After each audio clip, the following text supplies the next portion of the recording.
Bienvenue dans cette nouvelle édition du QG News. Au sommaire de l'actualité, élection présidentielle en Tunisie, ça se précise, les outsiders revendiquent le premier tour.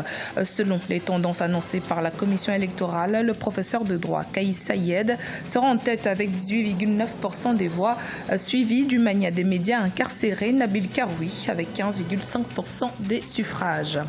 Une marche contre le pouvoir organisée par une vingtaine d'organisations syndicalistes burkinabées a été repoussée par la police avec des tirs de gaz lacrymogènes ce lundi 16 septembre à Ouagadougou. Les autorités affirment que les organisateurs n'avaient pas déposé de demande d'autorisation de la marche dans les délais. Et puis, découverte en fin d'édition du progiciel Nsaza, créé par le jeune entrepreneur ivoirien Axel Denis. Ce progiciel de gestion intégrée offre 4000 modules aux entreprises pour la comptabilité, la gestion des ressources humaines et bien d'autres domaines. Mais tout d'abord, une pirogue avec à son bord près de 40 personnes a chaviré ce lundi 16 septembre près de l'île de la Madeleine, au large de la corniche ouest de la capitale sénégalaise Dakar. Un bilan encore provisoire fait état de 4 morts et de 35 rescapés, dont 24 Sénégalais et 6 Français. Les victimes faisaient partie d'un groupe de personnes parties faire des excursions sur l'île de la Madeleine et l'îlot Sarpan. Certains étaient encore bloqués sur l'île lundi. Des équipes de sapeurs-pompiers les ont ramenés sur la terre ferme ce mardi matin. Kais Sayed, professeur de droit et outsider politique, était toujours en tête des décomptes ce lundi 16 septembre pour les élections présidentielles avec 2 tiers des voix selon une annonce de la commission électorale tunisienne. Kais Sayed détiendrait 18,9% des suffrages, devançant le mania des médias emprisonné Nabil Karoui en deuxième position avec 15,5% des voix. Des résultats provisoires qualifiés de tremblement de terre politique par la presse tunisienne. Par ailleurs, l'ISIE a signalé un faible taux de participation à 45% contre 64% lors des premiers scrutins démocratiques organisés dans le pays en 2014. Écoutons à ce propos l'analyste politique Mohamed Amiri. La Tunisie nous surprend toujours à travers les différentes phases démocratiques qu'elle traverse depuis ces dernières années. Et en fait, ce que cette élection présidentielle traduit, c'est déjà la bonne santé démocratique, je dirais, du pays et le renouvellement de la classe politique tunisienne et le fait qu'on ait un des candidats qui arrive en tête parmi les deux, qui soit pas très connu, qui soit nouveau, ça traduit une renaissance en tout cas d'une nouvelle politique et je crois que c'est une très bonne chose parce qu'on avait eu Béji Caïd Essebsi qui est un président très vieux de l'ancien régime, de l'ancienne école et que là on sent que les Tunisiens ont soif d'autre chose, ont d'autres ambitions pour leur pays et pour le futur de la politique dans leur pays. Je crois que c'est une très bonne chose et que ça augure en tout cas d'un bel exemple à suivre pour le Maghreb et puis le monde arabe. Dans le cadre des consultations entre les acteurs politiques et les organisations de la société civile au sujet de la révision de la Constitution, le Premier ministre guinéen Ibrahima Kassori Fofana a rencontré les membres de l'Assemblée nationale le 12 septembre. Les députés d'opposition ont boycotté cette rencontre qu'ils qualifient de subterfuge pour permettre au président Alpha Condé de se maintenir au pouvoir. Aïssatou Bari.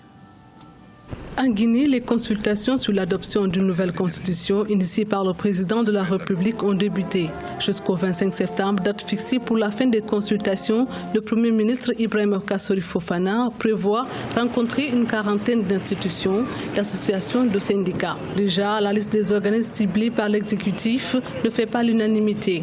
L'Assemblée nationale a été la première étape. Le président de la République est autorisé dans cette constitution à organiser un référendum pour consulter le peuple sur le contenu à donner à la Constitution. La Constitution, qui a été adoptée en 2010, a fait son temps. À l'Assemblée nationale, les principaux leaders de l'opposition n'ont pas participé à la rencontre avec le Premier ministre. Pour eux, ces consultations ne sont qu'un prétexte pour permettre au président Alpha Condé de se maintenir au pouvoir au-delà de ses 2 mandats constitutionnels. Le FNDC l'a dit clairement clairement dans la déclaration, pour nous, il n'y a pas de débat. On ne peut pas ouvrir des consultations pour demander au peuple s'il veut un coup d'État constitutionnel ou pas. Donc il n'y a pas de légalité, il n'y a pas d'opportunité, il n'y a pas non plus d'urgence à cela. Alors nous maintenons cette position. Nous ne rencontrons pas le Premier ministre parce qu'il n'y a pas d'objet de débat, d'autant plus que le fonds lui-même est illégal. Le Front national pour la défense de la Constitution, qui regroupe la grande majorité de l'opposition et de la société civile, a tenu une conférence de presse pour réaffirmer leur désaccord face à une éventuelle révision de la Constitution. Après la haute autorité de la communication et le Conseil économique et social, la prochaine étape sera consacrée aux partis politiques, aux ONG ainsi qu'aux syndicats. Première productrice mondiale de noix de cajou avec plus de 800 000 tonnes par an, la Côte d'Ivoire ambitionne de transformer la moitié de sa production d'ici à 2022. Objectif, accroître ses revenus et offrir de l'emploi à ses jeunes. Pour y parvenir, l'État de Côte d'Ivoire a signé jeudi 12 septembre 2019 4 accords avec des entreprises de transformation de l'anacarde. Les précisions dans ce reportage de notre correspondant Olivier Diacotin. La Côte d'Ivoire veut transformer 60% à l'horizon 2022 de sa production de noix de cajou. L'industrialisation de la filière est estimée en 2019 à 9%. D'où à septembre 2019, ce sont 12 entreprises industrielles de transformation d'anacarde qui ont bénéficié d'agréments pour combler ce gap de 51% d'ici 3 ans. Cette filière, si elle est bien organisée, si elle est mieux organisée, et que nous arrivons à transformer ne serait-ce que 50% de nos productions au plan national, vous allez voir qu'il y aura il y aura en tout cas un gap énorme. Vous voyez, il y aura une plus-value énorme. Avec 711 236 tonnes, la filière a rapporté 509 milliards de francs CFA au pays en 2017 et en 2018 a engrangé 404 milliards de francs CFA avec 761 331 tonnes. Mais la mévente, la défectuosité des prix et bien d'autres défis ont émaillé la campagne 2019 qui a connu une grave crise. Nous sommes dans une cartélisation, dans une mafia. Il y a un véritable conflit d'intérêts. Parce que ceux qui sont les décideurs politiques sont subtilement dans la filière. C'est eux qui légifèrent, donc ils légifèrent de manière personnalisée, c'est-à-dire au gré de leurs intérêts. Et puis ils font des fixations aussi défectueuses. Et donc ça désorganise toute la filière. En rappel, la Côte d'Ivoire exporte chaque année plus de 6 000 tonnes de noix brutes de cajou. Et pourtant, une trentaine d'unités industrielles sont actuellement implantées dans le pays. Les étudiants africains vont bénéficier d'un nouveau programme d'études de premier cycle en e-commerce. Ce projet a été initié par le géant de l'e-commerce chinois Alibaba dans le cadre d'une coopération avec le gouvernement rwandais. Ainsi, Alibaba ambitionne mettre en place une école qui se focalise sur l'économie d'Internet. Les précisions avec Philomène. Un programme d'études de premier cycle en e-commerce a été lancé à l'endroit des étudiants africains par le géant de l'e-commerce chinois Alibaba. Au cours de ces dernières années en Afrique, ce secteur a permis à des sociétés et start-up d'ouvrir leurs boutiques en ligne pour améliorer leur visibilité et profiter du développement rapide des nouvelles technologies. La formation va permettre quand même aux jeunes de développer toutes les compétences en termes de conception de sites, mais aussi ce qui tourne autour de la livraison au niveau des produits et qu'on soit vigilant pour que les retombées ne soient pas toujours tournées vers la Chine, mais que les retombées soient autant une amélioration des conditions de vie en Afrique.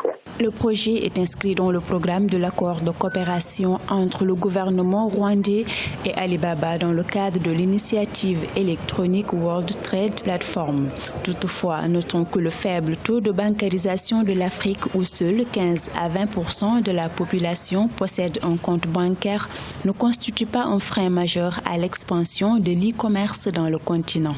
Et je crois que les acteurs ont pensé que les alternatives possibles, puisqu'aujourd'hui il y a les paiements mobiles. Donc ça veut dire qu'il y a des initiatives qui sont prises de part et d'autre au-delà du taux de bancarisation qui est fait, de trouver des alternatives qui permettraient de pouvoir assurer le paiement en ligne, puisque le paiement en ligne c'est l'élément central de l'e-commerce. Selon une étude réalisée par McKinsey & Company, d'ici 2025, le marché de l'e-commerce en Afrique pèsera 75 milliards de dollars pour 600 millions de consommateurs actifs. Cependant, des freins liés au marketing, à la procédure de la transaction, à la chaîne logistique devront être levés.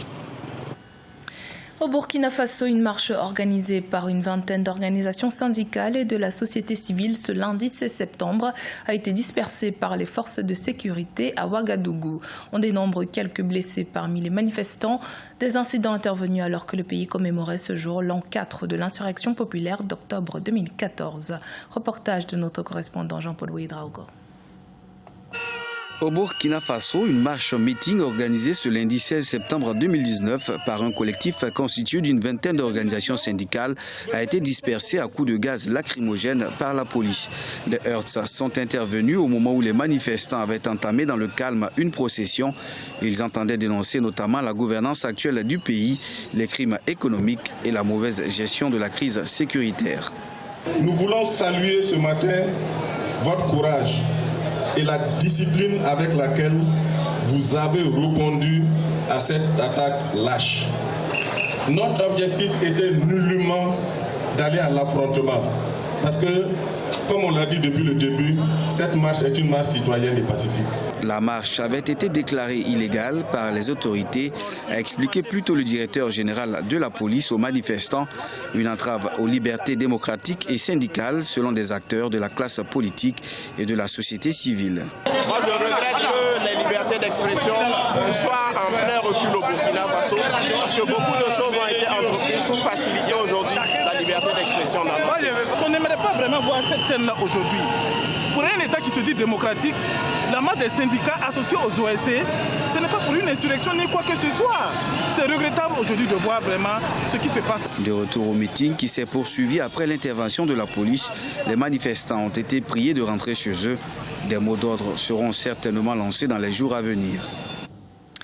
Dans l'actualité également, l'Organisation internationale pour les migrations et ses partenaires ont aidé au total 13 400 expulsés d'Angola à retourner dans leur pays d'origine, la République démocratique du Congo, entre janvier et début septembre 2019. Au cours de la période du projet, 3 880 ménages expulsés d'Angola ont bénéficié de l'assistance transport de l'OIM et ses partenaires pour regagner la RDC. Rencontre à présent avec l'entrepreneur ivoirien Alex Denis. En 2017, il lance la start-up Innoving, spécialisée dans les applications de gestion pour commerce et entreprises.